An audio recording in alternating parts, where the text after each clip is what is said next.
नमस्कार। उत्तर प्रदेश सामान्य अध्ययन की वीडियो श्रृंखला में आपका स्वागत है। हम उत्तर प्रदेश अधीनस्थ सेवा चयन आयोग यानी कि यूपी ट्रिपल एससी में पूछा जाने वाला जो मुख्य परीक्षा में 20 क्वेश्चन यूपी जीके से आता है उस पर फोकस किए हुए हैं। हम पिछली कक्षा में दिल्ली सल्तनत के बारे में उनके राजनैतिक पक्षों को देख चुके थे। हमने बताया कि उसका जो सांस्कृतिक पक्ष है, कला और संस्कृति है, धर्म है, उसको हम अन्य वीडियो कक्षा में कवर करेंगे। आज हम राजनीतिक पक्ष को आगे बढ़ाते हुए हम मुगल काल के राजनीतिक पक्ष का वर्णन करेंगे। आगे हम अवध का जो राजनीतिक उठापटक हुआ, जो राजनीतिक परिवर्तन हुआ, उसके बारे में हम समझेंगे। तो हम देखते हैं कि कैसे इब्राहिम लोदी जो थे, इब्राहिम लोदी थे जो जिनकी राजधानी आगरा हुआ करती थी, कैसे उनको बाबर पराजित करते हैं और पराजित करके दिल्ली सल्तनत पर आकर के सत्ता स्थापित करते हैं और मुगल वंश की नींव रखते हैं।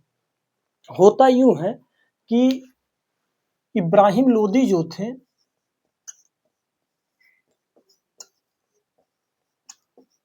इब्राहिम लोदी दिल्ली में थे और इनसे रुष्ट हुए इनके ही दो सूबेदार थे। एक का नाम था दौलत खां लोदी और दूसरे का नाम था आलम खां लोदी और एक राजा थे, उनका नाम था राणा सांगा। ये लोग जा करके बाबर को आमंत्रित करते हैं कि आइए, दिल्ली पर कमजोर शासक इब्राहिम लोदी है, हम लोग आपकी मदद कर देंगे, हम लोग इब्राहिम लोदी जो है उनका हेल्प नहीं करेंगे, आइए आप दिल्ली की सत्ता को कब्जा करिए। बाबर आता है और पता नहीं कैसे फीका कलर है।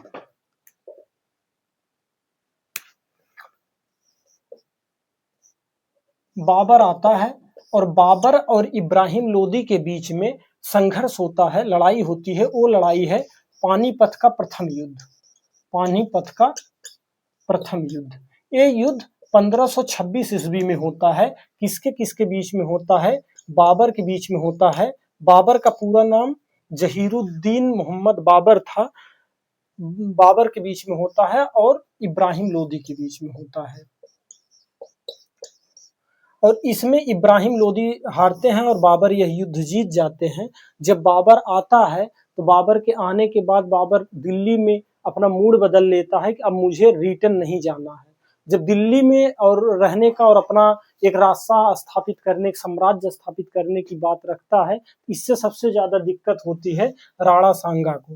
राणा सांगा के साथ बाबर का युद्ध हो जाता है क्योंकि राणा सांगा नहीं चाहते थे कि बाबर आए और यहाँ रुक जाए। राणा सांगा सोचते थे बाबर आएगा, इब्राहिम लोदी को परास्त करेगा और परास्त करके पुनः वहां चला जाएगा। इसलिए दूसरा युद्ध होता है। इस युद्ध को कहा गया खानवा का युद्ध। यह युद्ध 1527 में होता है, खानवा का युद्ध। ये खानवा कहाँ पर है? ये भरतपुर जिला जो है, भरतपुर जिला राजस्थान का, वहां पर शायद खानवा पड़ता है। उस खानवा के युद्ध में राणा सांगा और बाबर का आमना सामना होता है। उसमें राणा सांगा हारते हैं और बाबर जीत जाता है। सिर्फ खानवा ही नहीं जीतता है, जब बाबर दिल्ली में सत्ता स्थापित करता है तो उसके लिए, बाबर के ही लिए नहीं बल्कि पूरे मुगलों के लिए, हुमायूं के लिए सबसे ज्यादा सरदर्द बने थे तो अफगान सरदार थे। ये बंगाल और बिहार में शासन किया करते थे। तो अफगान सरदारों ने बाबर को परास्त करने के लिए एक गुट बनाया, एक समूह बनाया, अलायंस बनाया और वो अलायंस बाबर से मुठभेड़ करता है। 1529 की बात है। 1529 में घाघरा नदी के उत्तरी तट पर, गंगा की सहायक नदी है घाघरा, उसकी अंतिम तट पर घाघरा का युद्ध होता है।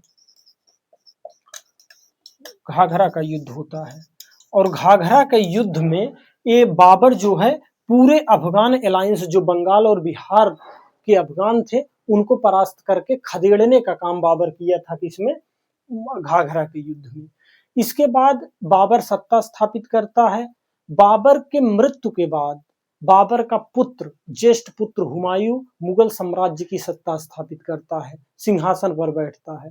जब हुमायूं सिंहासन पर बैठा तो जिस प्रकार बाबर के लिए सारे अफगान सरदर्द बने हुए थे, उसी के लिए वैसे ही हुमायूं जो है, हुमायूं के लिए भी अफगान ही सबसे बड़ी समस्या थे।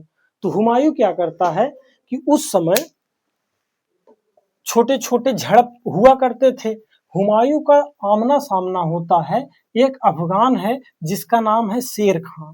ये शेर खां बिहार क्षेत्र के पटना के आसपास के अफगान है शेर खां। दूसरे हैं हुमायूं। हुमायूं हुमायूं की लड़ाई शेर खां से होती है, और जो शेर खां है ये इनका जो युद्ध होता है ये चौसा में होता है। चौसा, चौसा का नाम का स्थान पर होता है, तो इसे चौसा का युद्ध कहते हैं। इस युद्ध में क्या होता है कि एक ऐतिहासिक परिवर्तन होता है कि हुमायूं हार जाता है और शेर खां जीत जाते हैं। और जीतने के बाद शेर खां शेर शाह सूरी के नाम से जाने जाते हैं। शेर शाह सूरी के नाम से जाने जाते हैं। हम लोग जानते हैं जो जीटी रोड बनवाने का श्रेय है वो शेर शाह सूरी को दिया जाता है। शेर शाह सूरी के नाम से जाने जाते हैं। शुरू हो गया सूरी, शेर शाह सूरी के नाम से जाने जाते हैं। उसके बाद इन्होंने सिर्फ चौसा में ही नहीं हराया, ये आते हैं जो कन्नौज क्षेत्र है, कन्नौज में एक स्थान पड़ता है उसका नाम है बिलग्राम का स्थान। तो ये बिलग्राम में आते हैं, कन्नौज में है ये बिलग्राम। बिलग्राम का युद्ध, बिलग्राम के युद्ध में ये जो शेर खां है माने शेर शाह सूरी हैं, शेर शाह सूरी कन्नौज इसको हुमायूं को दौड़ा के मारते हैं और इसको भारत से बाहर खदेड़ देते हैं। जब इसको बाहर खदेड़ देते हैं तो दिल्ली के सत्ता पर फिर से सूरी जो शेर शाह सूरी हैं इनका स्थापना हो जाता है और ये शासन चलाने लगते हैं। शेर शाह सूरी जब शासन चलाते हैं उस दौरान ये एक अभियान करते हैं, वो अभियान था कालिंजर का अभियान। हम उत्तर प्रदेश के तथ्यों से जोड़ने का प्रयास कर रहे हैं। कालिंजर जो है उत्तर प्रदेश में जो बांदा जिला है जो बुंदेलखंड में पड़ता है, बांदा जिला, उस बांदा जिले में एक किला है, स्थान था कालिंजर, आज भी कालिंजर का किला है। तो कालिंजर के किले को फतह करने के लिए शेर शाह सूरी ने कालिंजर का अभियान किया, कालिंजर का अभियान किया। और कालिंजर का जब अभियान किया तो उस समय एक घटना होती है, वो घटना ये थी कि ये जहाँ पे थे वहां पे कुछ बारूद के ढेर रखे गए थे और पता नहीं कैसे तोप की जो है रिटर्न फायरिंग हो गई। क्या हुआ कि उस बारूद के तोप में विस्फोट हो गया और शेर शाह सूरी मारे जाते हैं, कालिंजर के अभियान में मारे गए। जब शेर शाह सूरी कालिंजर के अभियान में मारे जाते हैं तब उस समय जो हुमायूं है वो हुमायूं ईरान के क्षेत्र में चले गए थे। ईरान के क्षेत्र से फिर हुमायूं आते हैं और फिर से छोटे मोटे झड़पों के साथ दिल्ली में अपनी सत्ता स्थापित करते हैं। जब दिल्ली में अपनी सत्ता हुमायूं स्थापित करते हैं तो उसके बाद एक घटना ऐसी होती है कि 1556 ईस्वी में, हम यहाँ डेट इसलिए ज्यादा बताना प्रेफरेंस नहीं करते हैं कि हम सबको पूरा का पूरा जीएस नहीं पढ़ना। अगर पूरा जीएस पढ़ना होता तो 1 घंटे में पूरे मध्यकाल को और राजनीति नहीं खत्म कर देते। हमें उत्तर प्रदेश के बैकग्राउंड को, इतिहास की जो परिवर्तन हुआ है उसी को समझने के लिए हमें संपूर्ण जीएस का थोड़ा थोड़ा रिफरेंस लेना पड़ता है। 1556 ईस्वी में दीन पनाह लाइब्रेरी है दिल्ली में, दीन पनाह नामक स्थान पर लाइब्रेरी है। उस लाइब्रेरी के सीढ़ी से चढ़ रहा था हुमायूं और उसी सीढ़ी पर लुढ़क कर गिरता है, उसकी मृत्यु हो जाती है दीन पनाह लाइब्रेरी में। दीन पनाह लाइब्रेरी में उसकी मृत्यु हो जाती है। और अंत में लेन पुल नामक एक इतिहासकार है, वो कहता है कि हुमायूं एक ऐसा शासक था, व्यंग्य के रूप में बोलता है, उसको कटाक्ष करता है, हुमायूं एक ऐसा शासक था जो अपने जीवन में लुढ़कते लुढ़कते लुढ़क गया, ऐसा कुछ कहा है। तो उसके बाद हुमायूं के बाद अकबर भारत में सत्ता स्थापित करता है मुगल वंश की। तो अकबर कैसे आता है और अकबर कैसे सत्ता स्थापित करता है। इसको इरेज करने के बाद हम देखते हैं जो अकबर था, उस अकबर का जो जन्म हुआ था उसी समय हुआ था जब शेर शाह सूरी हुमायूं को खदेड़ा था। हुमायूं भाग रहा था अपनी पत्नी को, एक हिंदू राजा थे जो पंजाब, पाकिस्तान के पंजाब के ही क्षेत्र के उधर पड़ते थे।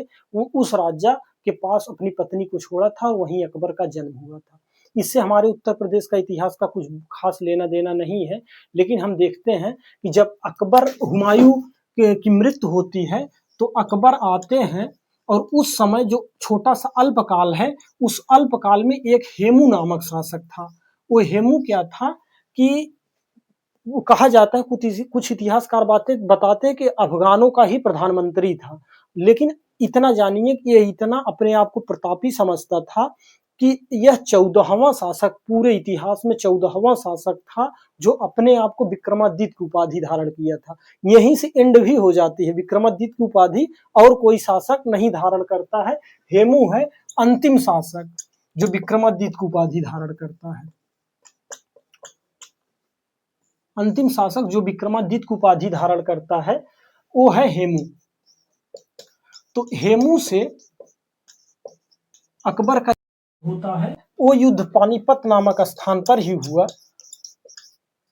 पानीपत नामक स्थान पर ही हुआ हेमू से युद्ध, और इस युद्ध में हेमू परास्त होता है। 13 साल का अकबर था उस समय। 13 साल के अकबर इस युद्ध में जीतते हैं और जीतने के बाद यह दिल्ली में अपना सत्ता काबिज करते हैं। सत्ता, बड़ी लंबा इतिहास है कि इनका कौन कौन सपोर्ट करता था उस समय, कौन थे, लेकिन सत्ता काबिज करने के बाद ये अपने विजय अभियान को आगे बढ़ाते हैं, साम्राज्यवादी विस्तार को आगे बढ़ाते हैं। इसी क्रम में ये अकबर सबसे पहले ग्वालियर जीतते हैं। ग्वालियर के बाद जौनपुर को जीतते हैं। जौनपुर के बाद ये मालवा को जीतते हैं। मालवा के जीतने के बाद इनका अभियान था बांदा के कालिंजर, जो बांदा में कालिंजर का किला है, वो अभियान था।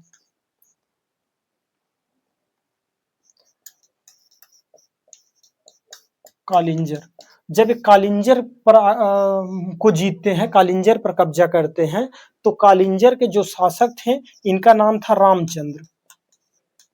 जो रामचंद्र थे, इन्होंने रामचंद्र को पराजित किया और जो प्रयाग है, जो इलाहाबाद है, इसे प्रयाग कहा जाता था, उस प्रयाग पर रामचंद्र को जागीर दे दी। जागीर मतलब कि अगर सीधे भाषा में कहें तो जाइए, वो भूखंड आपका है, आप वहां से कर वसूलिए, अपना भरण पोषण करिए, यही जागीर थी। और ये अंडर में रहेंगे तो अकबर के ही, लेकिन इनको जागीर दे दिया जाता है। अब यहाँ पर जो प्रयाग में जागीर दिया गया, इस प्रयाग का नाम बदलकर, प्रयाग ही था नाम, प्रयाग का नाम बदलकर 1583 की घटना है, इसे इन्होंने इलाहाबाद रख दिया। अकबर ने इसका नाम इलाहाबाद रख दिया। अब इसी शब्द से हम थोड़ा सा और फैक्ट को जान लेते हैं। जो इलाहाबाद है, इसमें इलाहा जो शब्द है वो अकबर के एक धर्म से संबंधित था। उस धर्म का नाम था दीन ए इलाही। दीन ए इलाही जो था,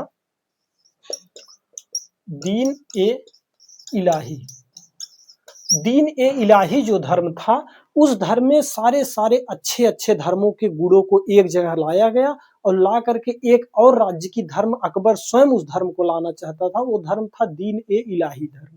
इसके बाद इन्होंने एक और सिद्धांत दिया, उस सिद्धांत का नाम था सुलह ए कुल। सुलह ए कुल, इसका ये मतलब है कि सारे धर्मों, ये सिद्धांत ये था कि सारे धर्मों के बीच में सौहार्द स्थापित करना। सुलह कुल का मतलब था सारे धर्मों के बीच में सौहार्द स्थापित करना, ये इनका सिद्धांत था। और दीन ए इलाही इनका राज्य की धर्म था।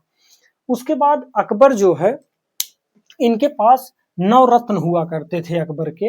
अकबर के 9 रत्नों में 2 रत्न थे जो हमारे उत्तर प्रदेश के थे। और ये कौन थे, इनको देखें। अकबर के 9 रत्न थे। 9 रत्न में से 2 यूपी से संबंध रखते थे। एक थे टोडरमल और एक थे बीरबल। एक थे बीरबल और एक थे टोडरमल। टोडरमल, जो टोडरमल थे ये छत्री घर से आते थे, और जो बीरबल थे ये जो है ब्राह्मण परिवार से थे, ब्राह्मण परिवार से थे। बीरबल को अकबर ने कविराज की भी उपाधि दी थी, कविराज की। इन्हें जो है राजा की भी उपाधि दिया था। ये जो बीरबल थे ये आज जो जालौन जिला है वहां पर एक बड़ा फेमस स्थान है, उसका नाम है कालपी। ये कालपी से आते थे। उत्तर प्रदेश में जो कानपुर में जाएंगे तो कालपी के लिए सड़क है, तो ये है कालपी में बीरबल का जन्म स्थान है। टोडरमल लखनऊ के पास जो जिला है सीतापुर, सीतापुर के थे टोडरमल। और टोडरमल के महत्व को समझिए कि टोडरमल को एक गुजरात का दीवान भी बनाए थे, गुजरात का दीवान बनाए थे अकबर, और अपना वजीर भी बनाए थे। वजीर मतलब होता है प्रधानमंत्री, अपना वजीर भी अगर किसी प्रधानमंत्री भी बनाए थे तो टोडरमल को। अकबर कहा जाता है, ऐसा इतिहासकार लिखते हैं कि अकबर सहिष्णु था, सारे धर्मों को लेकर चलने वाला व्यक्ति था। इसके साथ अकबर ने विजय अभियान किया और अपने नवरत्न को ही अपने शासन का एक आधार बनाकर चलता था, उनके रायों को मानता था। अकबर किला की स्थापना किया। कौन किले की स्थापना किया? अकबर ने आगरा में लाल किला बनवाया, आगरा में लाल किला बनवाया। इलाहाबाद का किला बनवाया, जो हमारे लिए इंपॉर्टेंट है, इलाहाबाद का किला बनवाया, इसके साथ अकबर ने लाहौर का भी किला बनवाया। इसी के साथ अकबर कार्य करता था। अकबर के बाद उसका जो उत्तराधिकारी हुआ उसका नाम जहांगीर था। अब इरेज करें, फिर जहांगीर के बारे में समझेंगे। अकबर के बाद मुगल बादशाह जहांगीर बनता है। इसका नाम नूरुद्दीन जहांगीर, नूरुद्दीन मोहम्मद जहांगीर बादशाह गाजी था पूरा नाम इसका। जहांगीर जब सत्ता में आता है, जहांगीर ये 1605 में सत्ता में आता है जहांगीर। जब जहांगीर सत्ता में आता है तो कहा जाता है कि जहांगीर भी बहुत सहिष्णु था। यह इसकी भी साहित्य कला में बहुत ज्यादा रुचि थी। जहांगीर सारे धर्मों को एक साथ, सारे धर्मों को मानता तो नहीं था लेकिन संरक्षण प्रदान करने का काम करता था, ऐसा इतिहासकार बताते हैं। जहांगीर जो है वह आगरे के किले में 1605 ईस्वी में अपना जो है राज्याभिषेक करवाता है। आगरे के किले में जितने मुगल बादशाह हैं लगभग ये सब आगरे के किले में ही अपना राज्याभिषेक करवाते हैं। जहांगीर ने यमुना नदी के तट पर, यमुना नदी के तट पर और आगरा के किले में, आगरा के किले में एक न्याय जंजीर लगवाया था। अदली ए जंजीर लगवाया था, अदली ए जंजीर लगवाया था। अभी अदली ए जंजीर क्या होता है? अदली ए जंजीर का मतलब होता है न्याय की जंजीर। यह शुद्ध सोने का था, यह शुद्ध सोने का था, शुद्ध सोने का था, सोने का था। इसमें ना 60 घंटियां लगी थी, 60 घंटी लगी थी। और 60 घंटी जब लगी थी, अगर किसी को न्याय चाहिए तो आप जंजीर खटखटाएंगे तो घंटी की आवाज आएगी और उसका न्याय मिलने का काम जहांगीर करेगा। यमुना नदी के तट पर अदली ये जंजीर लगवाया था आगरा में। कौन? जहांगीर ने लगवाया था। जहांगीर की एक सबसे बड़ा फेल्योर ये है कि जहांगीर का एक पुत्र था, उसका नाम था खुसरो। खुसरो ने जहांगीर से विद्रोह कर दिया था। जब खुसरो ने जहांगीर से विद्रोह कर दिया तो हमारे सिख के धर्म के 5वें गुरु हैं गुरु अर्जुन देव महाराज। सिख धर्म के 5वें गुरु थे, 5 नंबर के गुरु थे गुरु अर्जुन महाराज, अर्जुन देव महाराज, अर्जुन देव महाराज। ये अर्जुन देव महाराज खुसरो को अपने यहाँ शरण दे दिए थे और शरण देने के जुर्म में जहांगीर ने अर्जुन देव महाराज को फांसी की सजा दे दिया था। और जब ये खुसरो विद्रोह किया था उसके बाद ही खुसरो का ही एक भाई था खुर्रम। खुर्रम कैसा नाम है? खुर्रम। खुसरो का एक भाई था खुर्रम।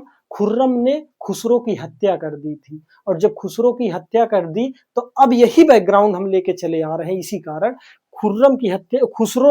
खुर्रम ने खुसरो की हत्या कर दी। अब कंफ्यूजन के लिए समझ लें, यही खुर्रम जो है ये शाहजहां है, यही खुर्रम ही शाहजहां है। तो ये शाहजहां यानी कि खुर्रम ने खुसरो की हत्या कर दी और इसका मकबरा प्रयागराज में है। प्रयागराज में है। प्रयागराज में जो खुसरो बाग है, लोग घूमने जाते हैं, जो खुसरो बाग है वहां पर खुसरो का मकबरा है प्रयागराज में, आप देख सकते हैं। उसके बाद अब शाहजहां शासन बनता है। कहा जाता है कि जब मुगल शासक शाहजहां सत्ता स्थापित करता है तो यह अपने ही कितने भाइयों को की हत्या करके सत्ता स्थापित की थी। तो अब क्या होता है इसको देखें, इसको इरेज करते हैं। जब जहांगीर आगरा में शासन कर रहा था उस समय 1608 की एक घटना है। इसको जहांगीर के संबंध में हम नहीं बताए हैं, इसलिए इसको सुन लीजिए, इंपॉर्टेंट है। देश में ईस्ट इंडिया कंपनी आ चुकी थी। ईस्ट इंडिया कंपनी आ चुकी थी। जो ईस्ट इंडिया कंपनी थी, ये कंपनी के एक कैप्टन थे नहीं था, उसका नाम था कैप्टन हॉकिंस। इन लोग को क्या सम्मान देना, captain Hawkins. Captain Hawkins east India company का ही एक अधिकारी था। वह ब्रिटेन के जो राजा थे उनका नाम था जेम्स प्रथम, जेम्स फर्स्ट। ब्रिटेन के जो किंग थे जेम्स फर्स्ट, उन जेम्स फर्स्ट का संदेशा लेकर कैप्टन हॉकिंस किसके दरबार में आया था, तो जहांगीर के दरबार में आया था। जहांगीर के दरबार में आया था और जहांगीर के दरबार में 1608 ईस्वी में आया था। और जहांगीर ने इसको कैप्टन हॉकिंस को इंग्लिश खां की उपाधि दिए थे। इंग्लिश खां की उपाधि दिए थे। तो इंग्लिश खां की उपाधि, अब इसका जो लड़का है उसका नाम है शाहजहां। शाहजहां जो गद्दी पर बैठता है, आगरा में अपना राज्याभिषेक करवाता है। शाहजहां 1628 में राजा बनता है और इसकी एक पत्नी थी, उनका नाम था अर्जुबंद बानो बेगम। अर्जुबंद बानो बेगम। इन्हें मुमताज बेगम के नाम से भी जाना जाता है। इन्हें मुमताज बेगम के नाम से भी जाना जाता है। इनकी डेथ हो जाती है 1631 ईस्वी में। जब 1631 में अर्जुबंद बानो बेगम यानी कि मुमताज बेगम का डेथ हो जाता है तो उस समय शाहजहां ने उनके प्रेम को याद करके यहाँ आगरा में ताजमहल की बनवाया था। ये ताजमहल कब बनवाया, 1631 में बनना शुरू हुआ था, 1648 में बनकर तैयार हुआ था। आप निकाल लीजिएगा कितना टाइम लगा बनने में। 1631 में शाहजहां ने अर्जुबंद बानो बेगम यानी मुमताज बेगम की याद में ताजमहल को बनवाया था, विश्व प्रसिद्ध ताजमहल है। उसके बाद शाहजहां का लड़का एक था, वो था औरंगजेब। औरंगजेब ने क्या किया कि शाहजहां को जेल में डाल दिया और वो जेल था यही आगरा का किला। आगरा के किले में डाल दिया और एक छोटी सी खिड़की खोल दिया और उसी खिड़की से उनको केवल ताजमहल दिखाई देता था। तो इतिहास में अगर हम देखें, सबक लेना चाहें तो जब शाहजहां सत्ता में आता है तो वो अपने कितने भाइयों का कत्ल कर देता है, उसी तरह उसका पुत्र भी उसे पूरा जीवन सही से ये इतना भी बताते हैं इतिहासकार, उसको पानी मांगने पर पानी भी नहीं देने देता था उसका लड़का औरंगजेब। तो कहा जाता है जैसी करनी वैसी भरनी। शाहजहां ने जैसे किया था अपने परिवार के साथ, उसके परिवार के लोग उसके साथ वैसे ही किए। अब हम कट्टर औरंगजेब के बारे में देखते हैं, इरेज करें।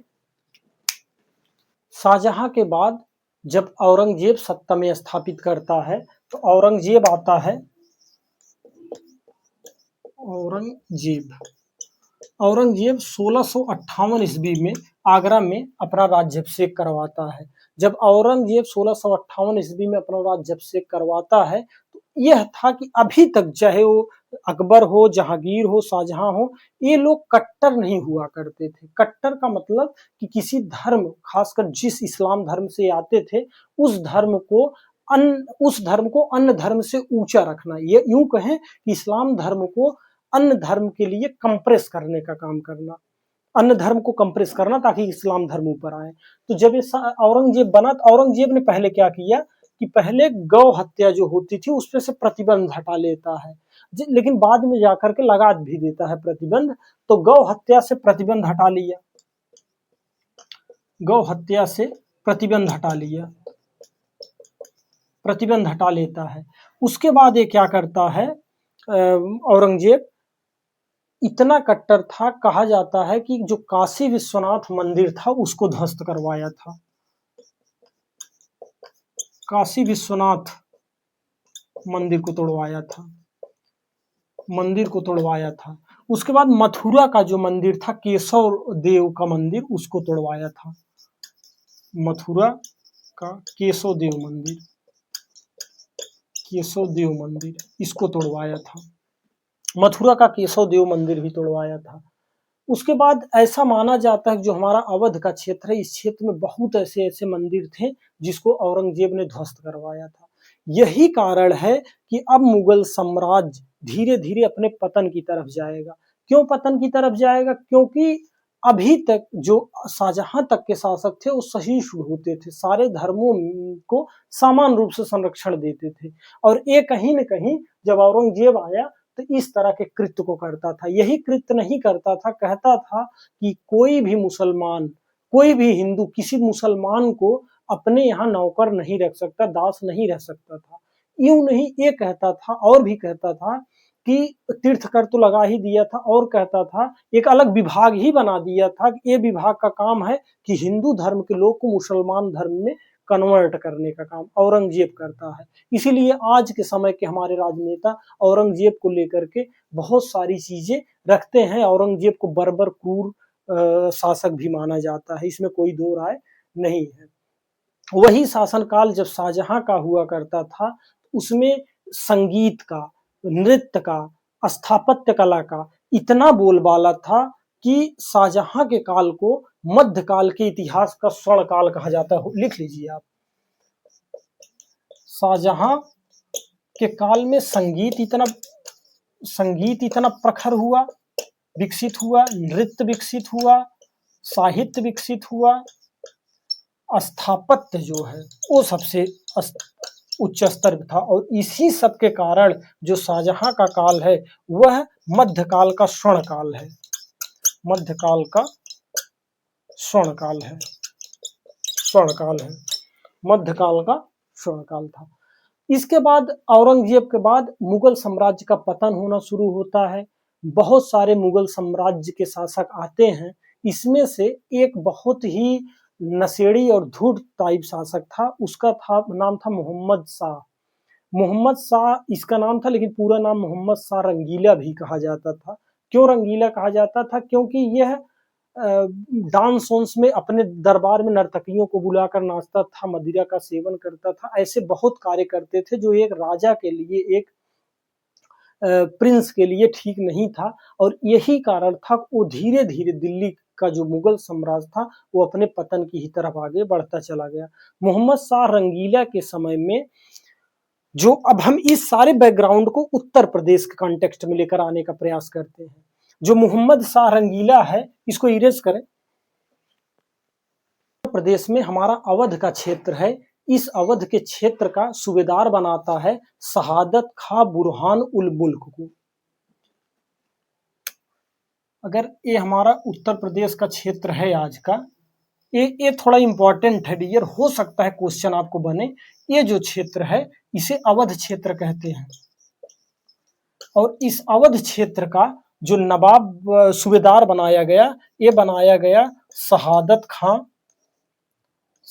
खां बुरहान उल मुल्क। शहादत खां बुरहान उल मुल्क को अवध का शासक बनाया गया, वो सूबेदार बनाया गया।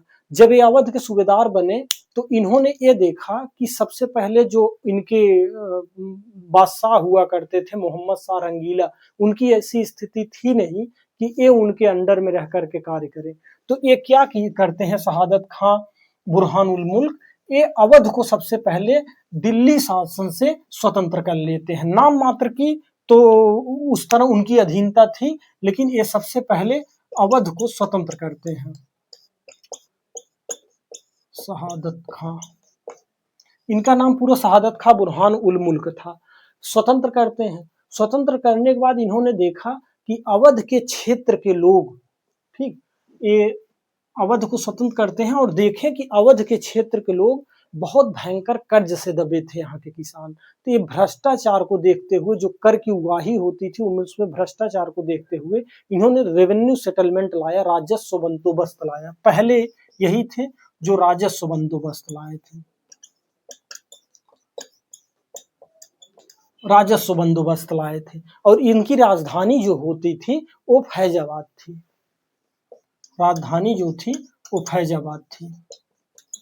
अयोध्या जो अभी नया जिला बना है अयोध्या, इनकी राजधानी फैजाबाद थी। ये क्या किए कि इनकी जब मृत्यु हो जाती है तो इनके स्थान पर एक इनका उत्तराधिकारी दामाद और भतीजा भी था और दामाद भी था, वो आता है। देखते हैं, राजधानी फैजाबाद थी, आज जो अयोध्या है। तो इनके समय में एक घटना होती है। वो घटना क्या थी कि 1739 की बात है। 1739 में दिल्ली में नादिर शाह का आक्रमण होता है। नादिर शाह कौन था? एक फारस क्षेत्र का आक्रमणकारी था। यह दिल्ली में आता है और आक्रमण करना चाहता है। उस समय इन्होंने क्या किया, शहादत खां बुरहान उल मुल्क ने, इन्होंने सोचा कि अगर आएगा नादिर शाह तो अवध को बहुत ज्यादा क्षति पहुंचाएगा। तो ये क्या किए कि नादिर शाह को आमंत्रित किए कि आप आइए और जाइए दिल्ली को लूटिए। दिल्ली का कमजोर शासक बहादुर जो रंगीला है, मोहम्मद शाह रंगीला, वो कुछ खास कर नहीं पाएगा। नादिर शाह बात मानता है, दिल्ली जाता है और मोहम्मद शाह रंगीला के शासन व्यवस्था में को देखते हुए वहां पर भयंकर लूट करता है। और जब लूट के आ रहा था तो बड़ी इंटरेस्टिंग कहानी है। इनको ये गलतफहमी हो जाती है कि नादिर शाह ने दिल्ली में कुछ नहीं पाया, अब आएगा अवध को लूटेगा और हमको ऊपर से मारेगा। उसी के डर में जा करके ये जो हमने आपको बताया कि शहादत खां बुरहान उल मुल्क, उन्होंने आत्महत्या कर ली, फांसी लगा ली थी। शहादत खां बुरहान उल मुल्क के बाद इनका दामाद और भतीजा सफदर जंग आया।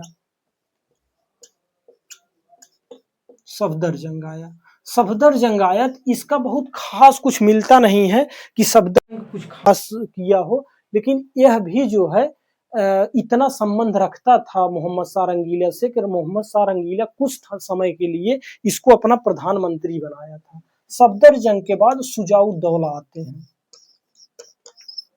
शुजाउद्दौला आते हैं। जो शुजाउद्दौला आए, इनके संबंध में दो कहानी है। एक है बक्सर का युद्ध, बक्सर का युद्ध, ये भी यूपी के सिलेबस में नहीं है। और दूसरा है इलाहाबाद की संधि, ये यूपी के सिलेबस में है। इलाहाबाद की संधि 1665।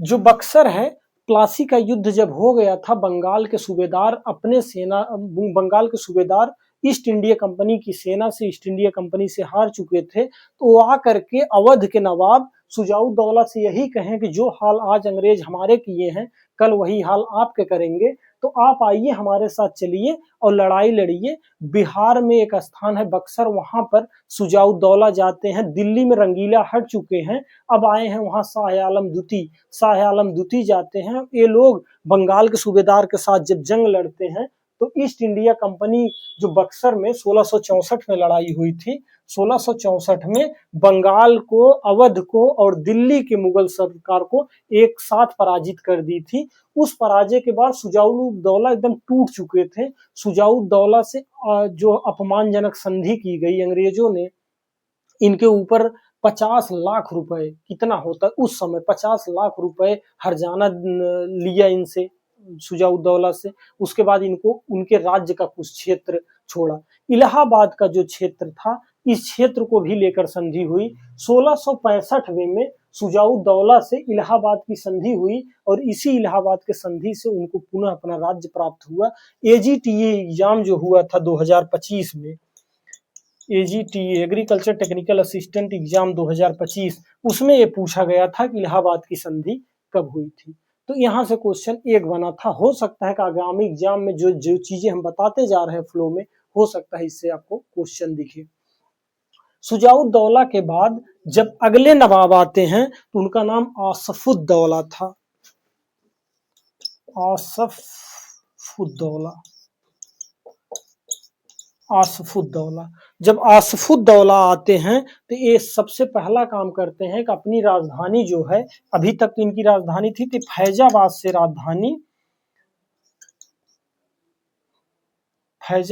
राजधानी ये कहाँ लाते हैं, लखनऊ लाते हैं। अब लखनऊ राजधानी बन गई।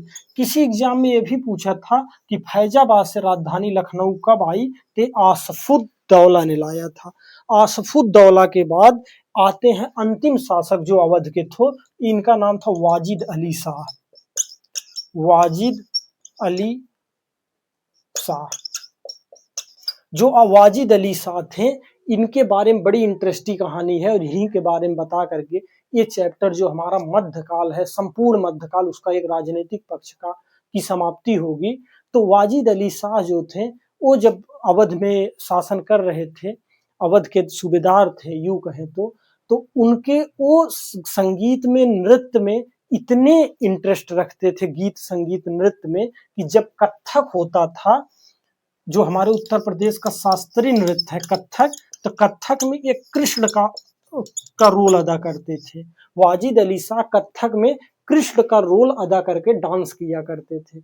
जब वाजिद अली शाह को उस समय 1856 की घटना है, और अंग्रेजों ने क्या किया कि इतने खुशबीर आदमी थे वाजिद अली शाह, और इनकी एक पत्नी थी जिनका नाम हजरत बेगम महल था, एक छोटा सा पुत्र भी था। 1856 में लॉर्ड डलहौजी ने अपनी हड़प नीति लाई थी, और उसी हड़प नीति में एक रिपोर्ट को आधार बनाया। उस रिपोर्ट, चूंकि ये घटना हमारे उत्तर प्रदेश से है तो आप लोग गंभीरता से इसको सुनिएगा। उस रिपोर्ट का नाम है आउटड्रम रिपोर्ट। आउटड्रम रिपोर्ट, आउटड्रम रिपोर्ट के को आधार बनाकर एक कहा कि अवध इस समय कुशासन से झेल रहा है। अवध पर कुशासन का आरोप लगाया। कौन आरोप लगाया? वो लगाया लॉर्ड डलहौजी। डलहौजी कहिए, लॉर्ड मत कहिए, डलहौजी। जो डलहौजी था, डलहौजी उस समय जो है गवर्नर हुआ करता था डलहौजी। तो डलहौजी ने आउटड्रम रिपोर्ट को आधार बनाकर अवध में कुशासन का आरोप लगाकर 1856 की बात है, 1856 में अवध को हड़प लेता है। और जब अवध को हड़प लेता है तो वाजिद अली शाह को पकड़ता है और 12 लाख रुपए मंथली पेंशन देने की बात करता, सलीना मंथली नहीं सॉरी, एक साल में 12 लाख रुपए पेंशन देने की बात करता है, और इनको यहाँ से निर्वासित कर देता है। निर्वासित करके कलकत्ता भेज देता है। और जब ये कलकत्ता जा रहे थे तो जाते समय एक सॉन्ग लिखे थे, गाना लिखे थे, उसका नाम था बाबुल तेरा नैहर छूटे रे, बाबुल तेरा नैहर छूटे रे। ये वाजिद अली शाह थे। इसके बाद की ईयर जो घटना होगी, अब 1856 तक तो हम पहुंच ही गए हैं, आगे 1857 की क्रांति, अन्य भी सारे राष्ट्रीय आंदोलन से संबंधित मुद्दे शुरू होंगे। लेकिन 1857 की क्रांति में यही लखनऊ शहर है जहां से बेगम हजरत महल नेतृत्व करेंगी। और ये जब जाते हैं वाजिद अली शाह कलकत्ता, तो कहा जाता है, ऐसा इतिहासकार बताते हैं कि किसी बीमारी और सदमे के चपेट में आकर उनकी मृत्यु हो जाती है। इसी के साथ हम पूरे मध्यकाल के इतिहास को बड़े तेजी के साथ और बड़े बखूबी सिलसिले से इंड करने का प्रयास किया है। आप लोग इस वीडियो को एक बार, दो बार, तीन बार देखिए, जरूरत पड़े तो किताबें पढ़िए। इसमें कुछ ही तथ्य हैं जो एग्जाम के लिए इंपॉर्टेंट हैं, इनसे क्वेश्चन बन सकते हैं, इससे ज्यादा क्वेश्चन नहीं बनते हैं। इसका एक पक्ष है, अभी इस सारे जो राजनीतिक पक्ष को देखने के बाद जब इसका हम स्थापत्य पक्ष देखेंगे कि अकबर ने क्या बनवाया, कौन सा किला बनवाया, शाहजहां ने कौन सा किला बनवाया, ताजमहल के वास्तुकार कौन थे, फतेहपुर सीकरी के वास्तुकार कौन थे, तो उससे क्वेश्चन बनने के ज्यादा संभावना होते हैं। लेकिन अगर हम राजनीतिक पक्ष और राजनीतिक घटनाक्रम को नहीं समझेंगे तो आर्थिक पक्ष और कुछ धार्मिक पक्ष जो भक्ति आंदोलन चला था उसको समझने में हमको दिक्कत होगी। आप लोग इस वीडियो को एक बार, दो बार देखिए, फिर किताबें पढ़िए। अब यहाँ से जब हम किसी भी पक्ष को पढ़ेंगे तो एकदम क्रिस्टल क्लियर हो जाएगा। इसी के साथ अपनी बातों को खत्म करते हैं। जय हिंद, जय भारत, नमस्कार।